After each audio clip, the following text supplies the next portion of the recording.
Akhil Bharatiya Congress committee ने अहमदाबाद अधिवेशन में तय किया कि 1 साल हम संगठन के नाम पे देंगे और संगठन को मजबूत करने का काम करेंगे। पार्टी को बूथ से लेकर के बूथ, ब्लॉक, मंडल, जिला और प्रदेश लेवल पे हम मजबूत करने का काम करेंगे। उसी के तहत अखिल भारतीय कांग्रेस कमेटी के अध्यक्ष आदरणीय मल्लिकार्जुन खड़गे जी और हमारे नेता प्रतिपक्ष आदरणीय राहुल गांधी जी ने मिलकर के तय किया है कि सबसे पहले संगठन सृजन अभियान के तहत हम जिले में अध्यक्षों का चयन करेंगे और जिले के अध्यक्षों के चयन का आधार उन्होंने रखा है कि अलग अलग प्रदेशों से एआईसीसी ने ऑब्जर्वर भेजे, न्यूट्रल लोगों को भेजा है जो जाके वहां की राजनीतिक स्थिति का पता करेंगे, वहां की ज्योग्राफिकल स्थिति का पता करेंगे, वहां के कार्यकर्ताओं से राय लेंगे, वरिष्ठ नेताओं से राय लेंगे और उस राय के आधार पे 6 लोगों का पैनल बना करके अखिल भारतीय कांग्रेस कमेटी को अपनी रिपोर्ट के आधार पर सबमिट करेंगे। उस रिपोर्ट में बाकायदा एक एक व्यक्ति का नाम, उसको क्यों बनाना चाहिए, क्यों नहीं बनाना चाहिए, उसके क्या प्लस हैं, उसके क्या माइनस हैं, इन सब चीजों को आधार बना करके अखिल भारतीय कांग्रेस कमेटी को रिपोर्ट देंगे और जो भी ऑब्जर्वर आएगा वो जिला कांग्रेस कमेटी की मीटिंग लेंगे, वरिष्ठ नेताओं से राय लेंगे, राय लेकर के हम लोग ब्लॉकों में जाएंगे, वहां कार्यकर्ताओं से राय लेंगे और जो सबका कंक्लूजन आएगा कि सर्वसम्मत व्यक्ति कौन हो सकते हैं, कौन संगठन के हित में हो सकते हैं, कौन पार्टी के हित में हो सकते हैं, कौन संगठन में सबको साथ लेकर चलने की क्षमता रखते हैं, किसको बनाने से जिले में राजनीतिक रूप से कांग्रेस पार्टी को फायदा होगा, इन सब चीजों का ध्यान रखते हुए 6 नामों का अपनी रिपोर्ट के आधार पे हम लोग अखिल भारतीय कांग्रेस कमेटी को सबमिट करेंगे। उन 6 नामों में महिला भी होगी, SC/ST भी होगा,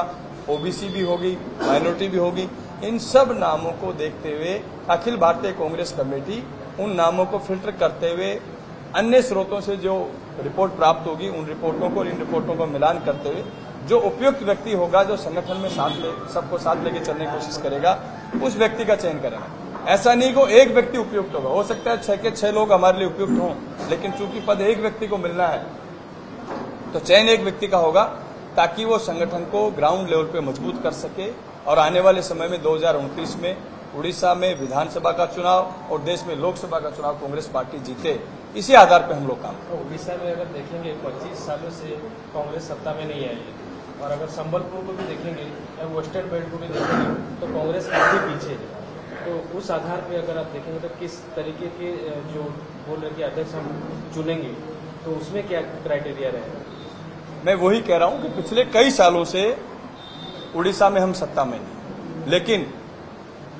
इसी के लिए हम लोगों ने संगठन को मजबूत करने का बीड़ा उठाया क्योंकि हमारे पास समय बहुत है। अभी यहाँ विधानसभा चुनाव में, लोकसभा चुनाव में भी समय है कि समय रहते हम हमारे संगठन को मजबूत करें और मजबूत विपक्ष के रूप में हम उड़ीसा में काम करें ताकि जनता को लगे कि कांग्रेस बेहतर विकल्प हो सकती है। क्योंकि भारतीय जनता पार्टी की सरकार यहाँ फेल हो चुकी है किसी प्रकार के डेवलपमेंट के। जैसे मैंने अभी 2-3 लोगों से फीडबैक लिया, 5-10 लोगों से, किसी प्रकार के कोई डेवलपमेंट के काम नहीं हो रहे हैं, सारे काम बंद हो चुके हैं, अपराध बढ़ रहे हैं, भ्रष्टाचार बढ़ रहा है।